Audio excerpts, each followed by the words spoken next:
Hello, and welcome to the Pirate History Podcast. My name is Matt. Thank you for listening. Last time, we talked about the first leg of Francis Drake's most famous voyage. That period took him from Plymouth in England, south to Africa and to the Canary Islands, east across the Atlantic Ocean, to the western coast of Brazil, down that coast further south until he had reached almost the tip of South America. If everything had gone according to plan, this would have been a relatively unremarkable period of the voyage. However, due to some of the egos on board and the clashing ideologies of some of the men, there was nearly a mutiny led by a man named Thomas Doughty that Francis Drake eventually had executed. This left Francis Drake with 3 ships, the Pelican, the Elizabeth, and the Marigold. Sailing just a few days south, Francis Drake found the fleet at what's known as the Cape of Virgins. The Cape of Virgins was a place that was peaceful, beautiful, cold, and eerily quiet. For the men on board, according to some of the journals, it was a solemn time, a time for reflection. Francis Drake also, reportedly, held a ceremony that changed the name of his ship, the Pelican, to the Golden Hind. For 2 days, the men waited for the winds to pick up and carry them towards the Strait of Magellan, the easiest way for them to cross the continent of South America. They were 2 days of peace and calm reflection. The men were able to recuperate and rest. For some of the men, these 2 days of calm would be the last days of calm that they would see for many months. And for still others, it would be the last days of calm that they would see for the rest of their lives. This is episode number 10, Master Thief of the Unknown World, Part 2. Before we continue with the voyage, I'd like to point out a couple of things about this period in history and the records that we have. This was a voyage that was clouded in secrecy, by design. Francis Drake was ordered by Queen Elizabeth not to keep the best of records about everything that he was doing. Many of these things were secret even to her closest council members in England, so she didn't want any record of them existing. Beyond that, the records that Francis Drake did keep are usually fairly questionable. Francis Drake was a man who was... Well, he was a master tactician, not just on sea, but he was a master of court politics as well. He was a man who could turn even the worst of disasters into a potential success. He had so many great achievements in his career that they always overshadowed the losses. And when things got too bad to be overshadowed, he always managed to find a scapegoat whose fault it truly was. There are some historians that believe that Thomas Doughty was not, in fact, the villain that Francis Drake made him out to be. He was merely a man that disagreed with many of Francis Drake's plans. And if all that failed, if Francis Drake was unable to achieve what he had planned, well, he could always turn to propaganda, something that he was extremely skilled in using. He was able to, years later, rewrite the histories in England in ways that would favor him politically. I mention this because so much of what we're going to be talking about this week, well, there are conflicts within it. Sometimes the accounts of sailors on board will conflict with the accounts of other sailors. More often, accounts of sailors on this voyage will conflict with accounts that they made later in life, when they conflict with the accounts of Francis Drake, who it became politically expedient to agree with. So to paint the clearest picture of what happens, we have to take the initial primary accounts, the journals of these sailors on board, compare them to the later accounts of Francis Drake and other men on this voyage, and then compare those with the accounts and records kept by the Spanish officials, which really are the best accounts of the most trustworthy information we have. For example, the name of the Pelican was reportedly changed to the Golden Hind. This was something that was supposedly done to heal some of the wounds created by the execution of Thomas Doughty. But if that's the case, why do none of the sailors on board this Golden Hind seem to know that that's the name of the ship? From all of the accounts and the journals of the sailors on board, after they reportedly changed the name of the ship, they still call it the Pelican. Now, this might be just a force of habit, but you'd think some of them would have made mention of the ship's change of name, and none of them do. This presents us with 2 possibilities. First of all, that Francis Drake did change the name, but not in a massive ceremony that many of the men were aware of. It was more something for him and the officers. But more likely, Francis Drake didn't change the name at all. Not, at least, in the lifetime of either Francis Drake or Queen Elizabeth. See, the pelican was a symbol that Queen Elizabeth had adopted to show her love for the English people and her right to be the head of the English church. It was something that was a very big deal to her, so it seems strange that Francis Drake would have changed it. And really, the first written account that we have of the name of the Golden Hind doesn't come until 1592. And the author even feels the need to clarify that when he's discussing the Golden Hind, he means the ship the Pelican. It was another 50 years before we see the name the Golden Hind appearing in written form again. And this was from a work that reportedly was trying to turn Francis Drake from, quote, a real man into a national legend, end quote. Now, I'm going to call the ship the Golden Hind because that's what history accepts it as. And really, the name of the ship is inconsequential, but it points to that larger problem. The histories of this time, while we have a lot of documentation, aren't always exactly the clearest picture of what's happening on a day-to-day basis. To really fill that in, and to really paint a fun picture and a clear narrative, sometimes you have to wade into the waters of myth. So beware of that from here on out. After 3 days of waiting, the wind finally picked up and pushed the fleet towards the Strait of Magellan, but almost immediately, we run into these conflicts in the accounts once again.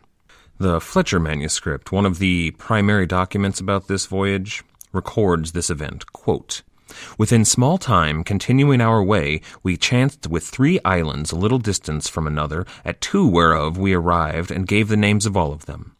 The first we named Elizabeth, the second Bartholomew, the day being called by this name, and the last George, his island, according to the custom of our country. End quote. But then, from contemporary accounts, journals at the time, there are some differences. For example, quote, Captain Francis went sailing toward the strait, which was in 52 degrees. At the entrance he found 3 small islands. He landed on one and called it Elizabeth. Here there were many featherless birds which could not fly. End quote. And another account, quote, we came unto 2 islands named by Sir Francis Drake, the one Bartholomew Island, because he came thither on the saint's day, and the other Penguin Island. End quote.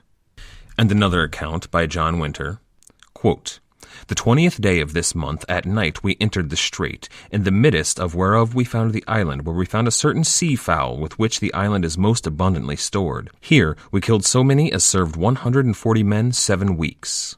End quote. So the number of islands found differs.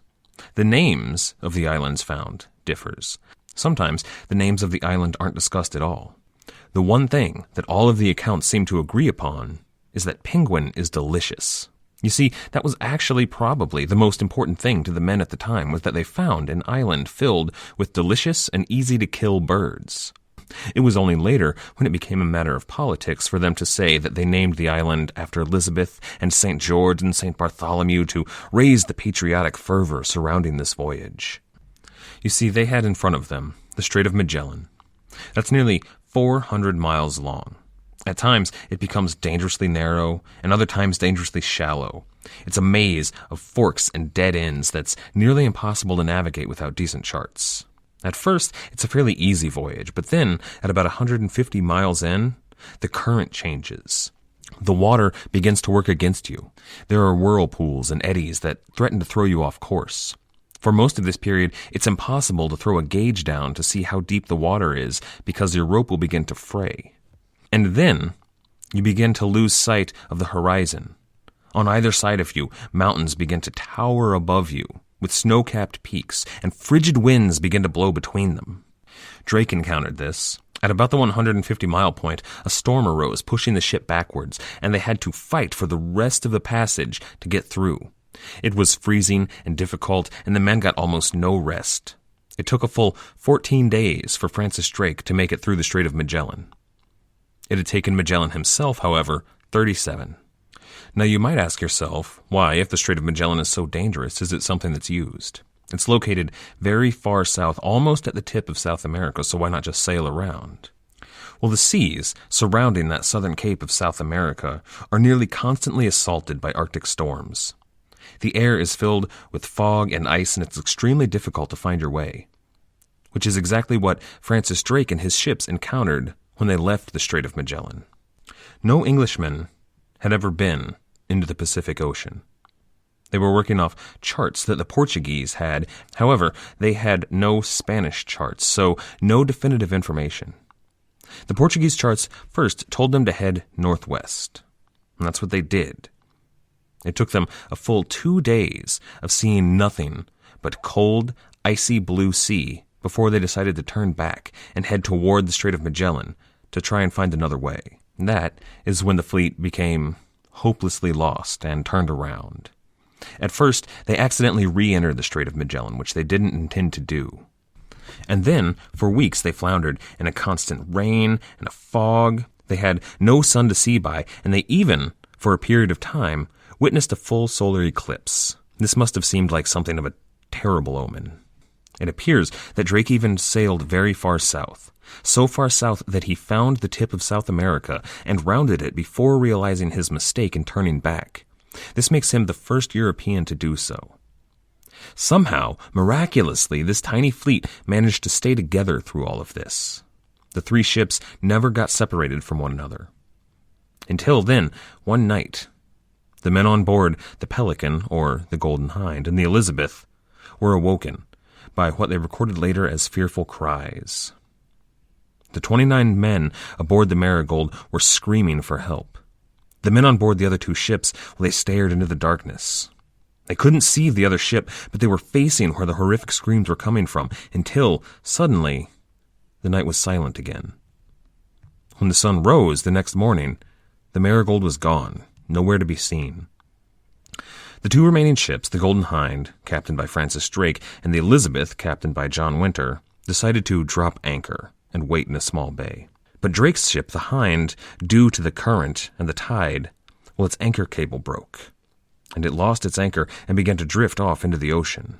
When John Winter noticed this, he gave chase to the Golden Hind, and for 2 days he managed to keep the other ship in sight. However, then, on the 3rd day, he lost sight of Drake's ship, so he decided to head into a harbor back at the mouth of the Strait of Magellan to wait for him. For 2 weeks, John Winter waited, but he had no sign of Francis Drake or the Golden Hind. So, the Elizabeth headed east, back through the Strait of Magellan, and back to England. This was the first news that Elizabeth or anybody in London had had of the voyage of Francis Drake. She learned of several of their misfortunes, of the execution of Thomas Doughty, but she also learned that Francis Drake had successfully made it into the Pacific Ocean, the first English captain to do so. What she didn't know was whether or not Francis Drake was still alive. In the years that followed, several men who claimed to have been aboard the Marigold, as well as men who were on a small pinnace in the fleet, and 8 men who were marooned in the Strait of Magellan, well, they turned up in England, claiming to have been a part of this voyage. It's almost impossible for us to prove if these were actually who they claimed to be, but if they were, some questions arise. It's possible that these sailors were on the Marigold, and their screams were nothing more than a ruse so that they could escape the fleet and the reportedly tyrannical command of Francis Drake. If they convinced the rest of the fleet that the Marigold had been sunk, then it's possible that Francis Drake wouldn't follow them and try to rescue them. Now, the accounts of the Elizabeth, the other ship in the fleet that sailed back to England, those are conflicted as well. John Winter claimed that he wanted to wait for Francis Drake at an appointed meeting spot, but the men on board decided not to and took command, bringing the ship back to England. However, the men on board claimed that it was John Winter's plan all along, after becoming separated from Francis Drake, that they would sail immediately back to England. It appears that John Winter was believed because he was received warmly by Elizabeth and there was no retribution against him, which there would have been had he been an actual deserter. However, we can't really know what happened on board. There are no records of it. But then there's even a third possibility.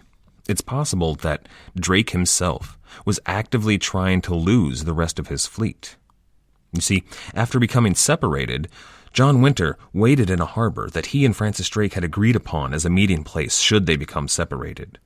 And Francis Drake, sailing back north, sailed less than a day away from this meeting place. It would have taken him almost no time to go and see if John Winter was at this meeting place. But he sailed on and continued north to find the coast of Chile. So maybe he didn't want these other men on the voyage, men who had been troublesome for the voyage up till now, and realized that if it was just him and the most loyal men on this voyage that were aboard the Golden Hind, he would have less trouble. So Drake sailed directly north, after floundering around in the South Sea for weeks. It was desperate that he find some land that would have something to eat on it. You see, the men on board the Hind hadn't had anything to eat except for seal and penguin meat for weeks and weeks, and they were all suffering from scurvy. Drake found the Chilean coast, finally, on November 25th, on what was known as the island of Mocha. Now there they managed to collect food and water, they got more seal and more penguin meat, and they found an herb that Drake reportedly knew of that had medicinal properties. So they made a tea out of this herb, which, when they drank, did cure all but 2 of the men of scurvy who still succumbed to it.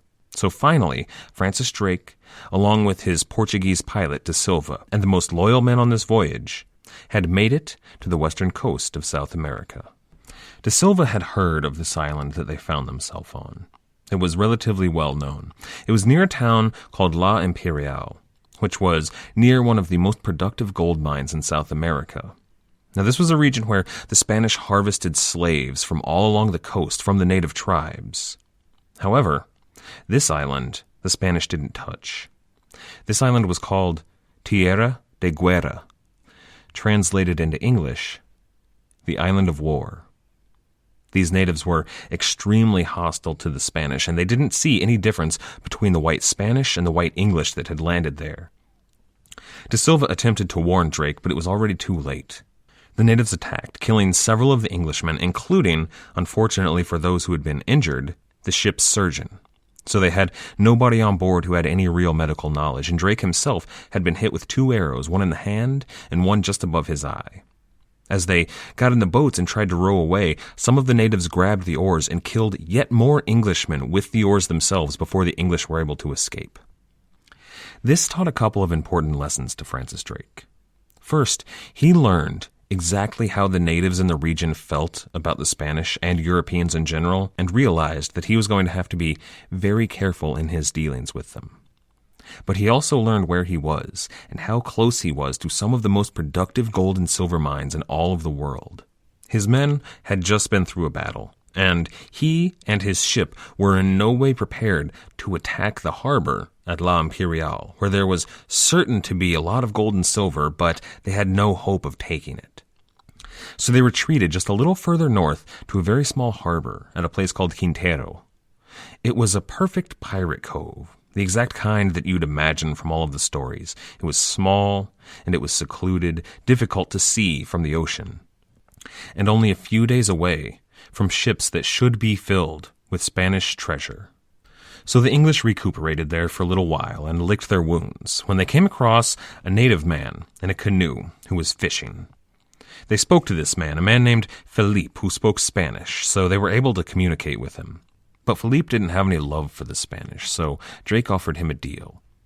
He said that if Philippe could give them any information or perhaps guide them to any Spanish ships in the region, he would be paid handsomely, which is exactly what Philippe did. You see, there was a port that was even closer to where the English had anchored, not La Imperial, a place called Valparaiso, and there was a single ship in the harbor there.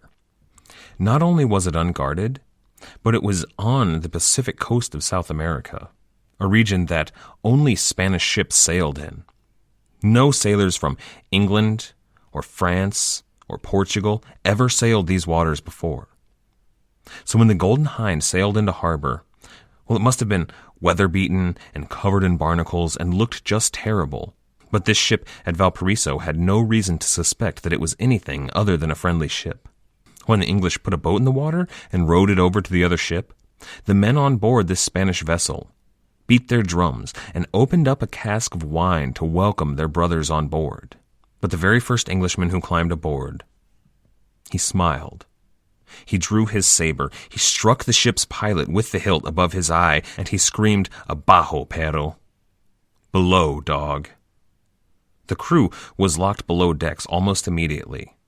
The Spanish had been caught completely unaware. This was one of the easiest prizes that Francis Drake was ever going to take in his entire career, and it was a pretty rich prize. While the English looted this vessel, they sent 2 boats ashore to loot the town nearby.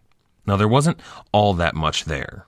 They took food and drink and probably took some of the local women, but then they ransacked the local church, where they took a chalice and some of the vestments there and other religious articles, which Francis Drake handed to the ship's pastor as something of a joke, who laughed it off and then threw this papist paraphernalia overboard and into the ocean. Now, the Spanish vessel, it was called La Capitana, and they found chests of gold equaling somewhere in the realm of, well, there was recorded gold, about 25,000 pesos. And then, it was recorded later, a lot of gold that wasn't on the manifest, gold that probably equaled somewhere upwards of 200,000 pesos. They took that gold, and they took the wine, but then Francis Drake, searching the captain's cabin, found a treasure that was so valuable that he wound up presenting it to the Queen upon returning home. It was a series of charts that detailed the ports on the Pacific coast, as well as the shipping lanes that they used frequently, and sailing instructions for any Spanish captains to get to all of the ports. It was a wealth of information that Francis Drake was going to use for the rest of his voyage to his benefit and to the benefit of everyone on board. He took this information, as well as the pilot of La Capitana, a man named Griego. He was able to translate and read all of these Spanish shipping charts. Then they even took the ship itself. Their single ship had finally become a small fleet again. Drake sailed back to the small bay and let Philippe free, paying him pretty handsomely for his help. It was something that he could definitely afford. You see, this had been a rich haul, and the men were finally content on this voyage. It had been months at sea so far, taking very little in the way of Spanish gold or treasure. And now they had taken a pretty massive prize. They had all sorts of delicious food and wine and many comforts of the flesh. They were finally able to relax, and Francis Drake had some time to plan. See, he knew that it wasn't going to be this easy the entire voyage. The fleet was going to have to stay ahead of any Spanish messengers. If word got to the capital in the area, Lima, then there would definitely be a fleet sent out to defend these Spanish waters against this English incursion. Francis Drake had to stay on the move, and quickly, to avoid that happening. He also had to wait, however, just in case. If the Elizabeth or the Marigold was still in the region, they had agreed to meet at a certain rendezvous point, and he waited there for a few days, hoping to meet with them. However, while they waited, a mounted unit of 50 Spanish soldiers ambushed them. As they charged down the beach toward the English waiting there, they sent off a volley of shot. Only one man was hit, but he lay on the beach, bleeding, as the rest of the English retreated in their ships. The Spanish cut off his head and put it on a pike, riding up and down the beach, parading it as the English retreated in their boats. Francis Drake would attempt to retake the beach so that they could bury their headless comrade, but he was probably unsuccessful. So they retreated and found a small bay a little further north, far from any Spanish settlement. This territory was filled with hostile natives, but Drake made no moves inland. He stayed just on the beach. Now, the natives watched his encampment, but they didn't attack. The English really needed to make some repairs to the Golden Hind. They careened the ship. They were able to clean the hull of any barnacles and patch any holes in the hull.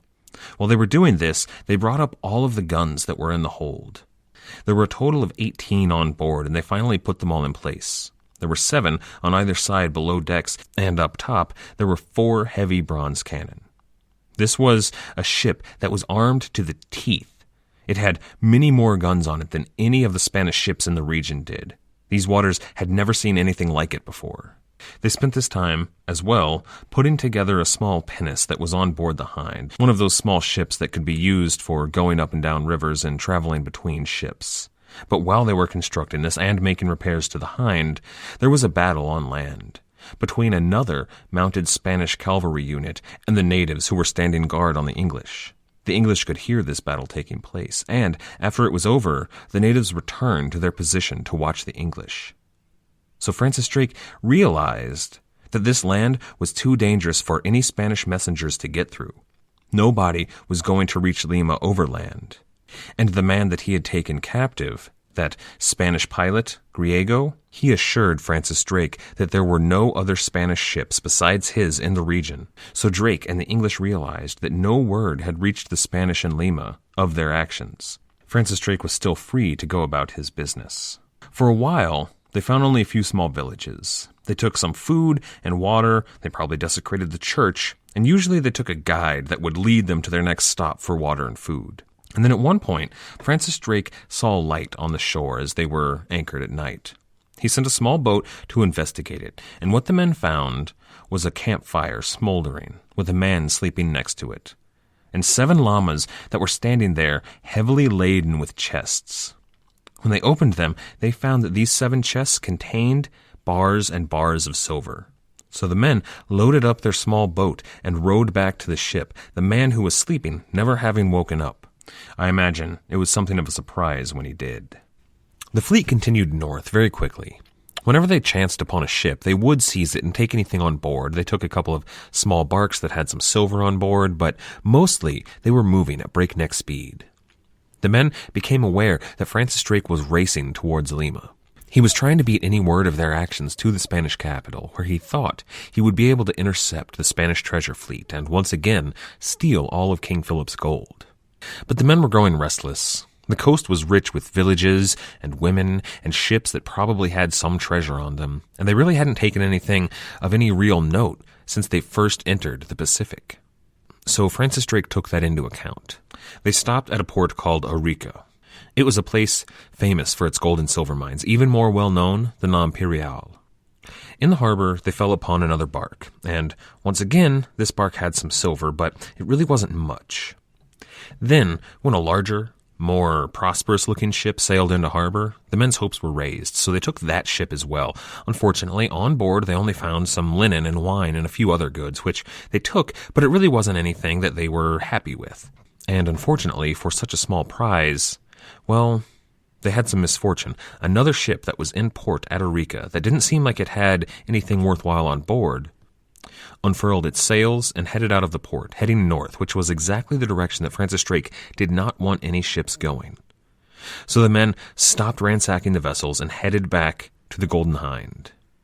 They gave chase to the ship, trying to catch it. However, this ship was smaller and lighter than the Hind was, so it was able to move just a little bit faster. So Francis Drake, though he chased it for days, was unable to capture it.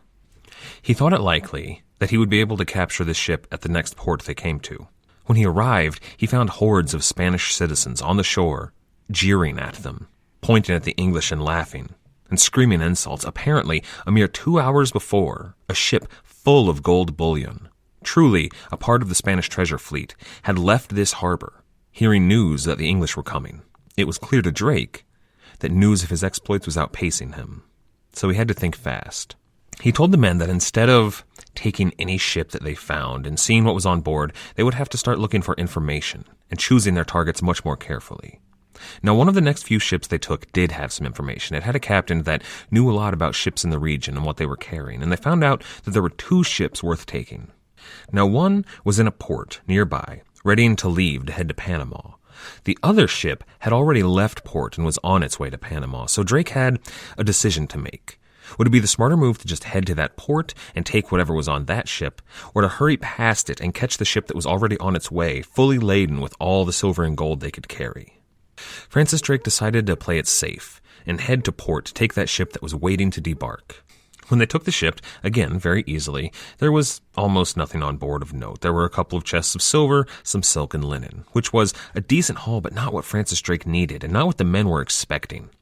Unfortunately, while they were in port, the harbor master noticed that there was some activity going on aboard the Golden Hind, a ship that he had never seen before, so he went out to investigate what was happening. He rowed his boat over to the Hind, and when he started to climb aboard, he saw a musket barrel shoved in his face, and he fell back into his boat and began rowing away. Francis Drake ordered his men to work faster. They had to unload the ship and get out of the harbor as soon as possible. But before they were done, another ship sailed into port, almost blocking Francis Drake and the Hind in. So Francis Drake had his ships tack about and opened fire on the newcomer, a ship called the San Cristobal. Now, the San Cristobal fired back. They traded volleys for some time, but Francis Drake was able to move. Unfortunately, he saw that on shore, the militia was being raised, and ships in the harbor were getting ready to chase after him. So Francis Drake had to move quickly. Finally, the wind filled their sails, and they were able to leave the harbor, leaving all these other ships behind for the time being.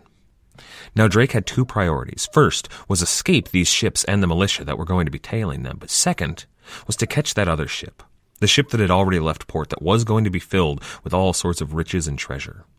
This ship was known to them. It was called the Nuestra Señora de la Concepción, nicknamed affectionately by its crew the Kaka Fuego. You might remember me mentioning this ship in one of our first episodes. Translated into English, it's the Shitfire. The Kaka Fuego was a merchant vessel. It had its hold filled with heavy bars and minted coins of silver and gold, so it was not going to be moving very quickly. Francis Drake, if he moved, would definitely be able to overtake her, which is what he attempted to do. He let his men know that the first person that saw the Kaka Fuego on the horizon would be given a gift of gold, and they set out in chase. Not only in chase, but also trying to outrun the other ships that were tailing him, attempting to catch Francis Drake's ship. While in pursuit, Francis Drake took another Spanish vessel that had something around 24,000 pesos worth of gold on board. And for a night or so, Francis Drake considered adding this ship to his fleet. He saw the kind of guns it had aboard, the shape of its sails, and thought that it might make a decent addition, but he decided to abandon that ship, and then, taking both ships' guns, he left the other Spanish ship that he had collected as well. He set them adrift and put all of the cargo on board the Golden Hind. He needed as much speed and as much firepower as he was able to manage. So, back down to a single ship, Francis Drake set out to catch the Kaka Fuego. He had learned, taking that Spanish ship, that it was only a mere 2 days ahead. He was very close to catching it. And on March 1st, John Drake spotted the Kaka Fuego's sails on the horizon. He did get that golden reward, but Francis Drake had some planning to do. Now, the Golden Hind was a much faster ship than the Kaka Fuego. With its sails unfurled and full of wind, it moved much faster than the Spanish ship. That was good if he was trying to catch up to it. However, he needed to slow down and come up alongside the Spanish vessel. Now, if he did so by furling his sails, the Spanish vessel would become suspicious and flee, which, doing so, would probably lose Francis Drake. So he needed a way that he could slow down while not appearing to do so. He ordered a number of jugs filled with water and tied to anchor cables, and then thrown astern. They dragged behind his ship, unseen by the Kaka Fuego, but slowing him down enough that though his sails were entirely unfurled, it appeared that he was moving slower and slower. The Golden Hind came up alongside the Kaka Fuego, and its captain, a man named San Juan de Anton, called out to the English ship. At first he asked for the captain's name and the name of the vessel, and a man on board gave a false Spanish name, but the man who was captain of the Kaka Fuego had never heard of this and was deeply suspicious. So he called out that the other ship should strike its sails in the name of King Philip. And there was a pause. But then a reply came. "Strike your sails in the name of the Queen of England." So de Anton was stunned. He knew that these men were no friends of his, and he replied, "English, I order you strike your sails." And Drake replied to him, "Come and do it yourself." Then the Golden Hind opened fire. The very first volley took out the mizzenmast of the Kaka Fuego. There was a hail of musket shot, cannon fire, and arrows raining down upon the Kaka Fuego. Drake himself tells this tale the best. Quote, "What seemed to be about 60 harquebuses were shot, followed by many arrows which struck the side of the ship, and chain balls that from a heavy piece of ordnance carried away the mizzen and sent it to the sea with its sail and lateen yard. After this, the English shot another great gun, shouting again, 'Strike sail!' and immediately a pinnace laid around port until 40 archers climbed up the channels of the shrouds and entered the ship, while, at the opposite side, the English ship was laid aboard. It was thus that they forced San Juan's ship to surrender. They seized him and carried him to the English ship, where he saw the corsair Francis Drake, who was removing his helmet and coat of mail. Drake embraced him, saying, 'Have patience, for such is the usage of war,' and immediately ordered him to be locked up in the cabin in the poop." End quote. It was the greatest prize that Francis Drake had taken on this voyage to date. The hold was full of victuals that the ships needed, delicious things such as fruits, wine, and rum.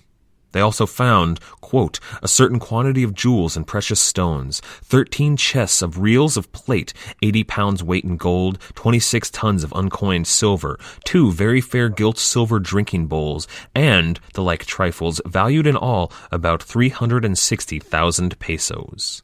End quote. This equals, translated to modern dollars, almost $50 million on a single ship. This was the prize that Francis Drake had been looking for. It was clear to Drake, as well as the other Englishmen on the voyage, that they no longer had the free rein that they had had previously. After taking this ship, such a rich haul, the Spanish would be out for them in force, so they had to move. They unloaded nearly all of the treasure onto the Golden Hind, and they began discussing with the Spaniards what their plans were. If you think back to last week's episode, Francis Drake, in that private, slightly burned document, was told that he should return the same way that he came. That would be going back down south, all the way to the Strait of Magellan, through it, and then up the coast of Brazil and back across the Atlantic Ocean. That was what Francis Drake told the men on board the Kaka Fuego that he planned to do. He let them know that his plans were to set them free and then leave Spanish territory forever. Then he held a meeting with two members of his crew, the Portuguese pilot De Silva and the Spaniard Griego, telling them that he had lied to the Spaniards on the other ship and that he intended, in fact, to go back via Acapulco. Then, the very next day, he released Griego and De Silva. They told the Spanish when they were picked up that Francis Drake had lied to them, that he was, in fact, going via Acapulco instead of directly down south, so the Spanish were thrown off the scent and headed back down south. Now, what Drake had told both the Spaniards and the two members of his crew were lies. He didn't intend to go back south at all. After telling them this information, he headed north a little bit up the coast, stopping in Panama and Guatemala for water, taking a couple more vessels, but then he headed out to sea, due west, and then turned course, heading directly north. He sailed north past modern-day Guatemala, past modern-day Mexico, past the entirety of the Spanish Main. He sailed north until he had left behind what any European would consider civilization, into the wilderness. He continued sailing north, further and further, until fog enshrouded his ship. Then, finally, he made landfall. Now, it's almost impossible to know where Francis Drake made landfall, but there are a lot of theories surrounding it. In California, there's a place known as Drake's Bay, where for many years it's been assumed Drake made his landfall, and in a lot of ways it fits the descriptions that Drake left behind. However, a wealth of new information has come to us in the last few years that put this theory into question. After this theory was no longer seen as historic fact, the floodgates opened and people all along the western seaboard of North America began claiming that they had information that they knew exactly where Francis Drake made landfall. It seems, though, that the best theory actually comes near Vancouver in Canada. Wherever it was precisely, we can assume from how Drake described the area that they landed somewhere in the Pacific Northwest on June 5th, 1579. Now, there was a tribe of natives that lived in the area that met Drake with a very warm reception. This was probably this tribe's first encounter ever with white Europeans. So the two groups traded, and the natives examined the newcomers and their strange clothes and armor. They saw the ship that these men had come on, and they wondered at it. These were all highly strange oddities to the native people. Their king even came down to the beach to meet the English, and he held a ceremony. Drake recorded this account. He said, quote, "It was their intent, the king himself, with all the singing a song, set a crown upon his head, enriched his neck with all their chains, and offering unto him many other things, honored him by the name Hyo. Because they were not only visited of the gods, for so they still judged us to be, but the great and chief god was now become their god, their king and patron." End quote. The man that the king gave the crown was Francis Drake. They believed him to be a king of the gods. And Drake held a ceremony directly after this, holding aloft a scepter that the king of the native tribe had given him, and claiming that these people were now watched over by his patron, the Queen Elizabeth. This might seem, to people with modern sensibilities, like something that's got to be nothing but historical propaganda by Francis Drake. However, it's actually quite likely that these people did believe that the visiting English were gods. This is something that really happens all throughout history. No matter who you are on this planet, it's almost guaranteed that somewhere in your history you have ancestors who met a technologically superior civilization and built myths around them. Whether it be meeting gods or angels or even aliens, most cultures and most peoples have gone through this exact same experience. You see this with tribes that the Egyptians encountered, with tribes that the Roman Empire encountered and the Persians encountered. You see this all the way throughout history, up until even as recently as World War II. There were tribes who lived on islands in the Pacific Theater that had never seen anybody who was not a member of their community until Allied forces came to their island and built airstrips. Now that these communities are finally beginning to move out and make contact with the rest of the world, we're seeing that they in fact built altars and almost a religious mythology around these gods that visited them. They've built airstrips and planes out of the rudimentary materials that they have available to them. So I don't think it's inaccurate or culturally degrading to claim that these people probably do believe that they are meeting the gods at this time. But as opposed to what the Spanish did when the natives believed that they were gods, Francis Drake didn't enslave these people. He treated with them and traded with them and even learned some of their language. And there are, in fact, members of native tribes in the Pacific Northwest that claim that they still have myths of white-skinned deities coming to visit them long in their past. And many of these tribes believe that this was, in fact, a visitation by Francis Drake in the 1500s. So Francis Drake and the English stayed there for some time. They even named this place. They named it Nova Albion, which is, in the Latin, New England. It was really England's first colony on North America, although nothing was to ever come of it. After several months of preparation, Francis Drake left Nova Albion. He probably traveled for a little while further north. It's clear from the latitude and longitude that they did travel further north than where we believe Nova Albion to be. It's likely that in that private meeting with Queen Elizabeth, he had actually been given orders to travel as far north as he felt he safely could, to search for the western end of the Northwest Passage. While Francis Drake was on this voyage, that other explorer, Martin Frobisher, was exploring the eastern coast of North America looking for the Northwest Passage. It was believed that if they could find the two ends, they could prove that there was in fact a Northwest Passage and a way for England to get to the Indies and the riches of Asia. However, of course, Francis Drake didn't find anything. He found several inlets and mapped this area fairly thoroughly, but nothing that proved to him that there was a Northwest Passage. With his holds full of Spanish riches, fresh food and water, they traveled west, out into the Pacific Ocean. However, it took a full 68 days for them to make the crossing before they encountered an island that actually parallels once again Ferdinand Magellan's voyage. They made their first landfall on September 30th. It was a small Micronesian island with a tribe that greeted the English warmly. However, that warm greeting was somewhat misleading to the English. You see, this tribe had a custom of communal ownership of all their property. Nothing belonged to any one person, and they would share freely whatever they needed with whomever needed it. If you needed a tool or an article of clothing or whatever it may be, you could go take that from whoever had it at the time, and there would be no ill will or retribution at all. And they could do the same to you. Anything that was in your possession at the time, they could come and use freely. When Ferdinand Magellan made this landfall, he and his men were stunned by this. They didn't realize that these men were merely trying to share, as was their custom. They saw this island as a group of men that were stealing from them. Anything that these people wanted, they would just take off the person of the European, who saw this as an act of theft. And they attacked in retribution, which was exactly what happened when Francis Drake made landfall. The natives, Francis Drake believed they wanted to trade, but instead they just began taking whatever caught their eye, whatever they were curious about and wanted to see how it worked.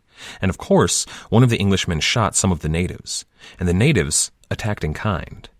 There was a short battle, but the English escaped with most of their possessions intact, and Francis Drake called this island the Island of Thieves.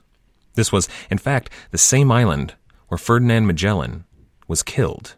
These were the ancestors of the same native peoples that assassinated him on their beach. They stopped again in the Moluccas, what are called the Spice Islands, which is not something that was a big stop for Francis Drake, but it must have been significant to them on a psychological level. This was the place that all of the plans for England or any of the other European nations to make it to the Far East, this was where all of the riches that they desired came from. This is where cloves and cinnamon, certain types of peppers, and all of the spices that fetched such a high price in Europe came from. However, this late in the game, the Spanish were no longer really present in the Spice Islands, and while the Portuguese were still in this region of Southeast Asia, they were really truly hated and lived a somewhat defensive existence. They rarely left their compounds. Francis Drake, an Englishman, met with the Sultan of the area, a man named Babu, and though he didn't really have the political authority, he went ahead and opened up diplomatic relations with this Sultan. They began discussing how they would ally themselves, and Francis Drake even offered the Sultan as many English ships as he needed to oust the Portuguese from their waters.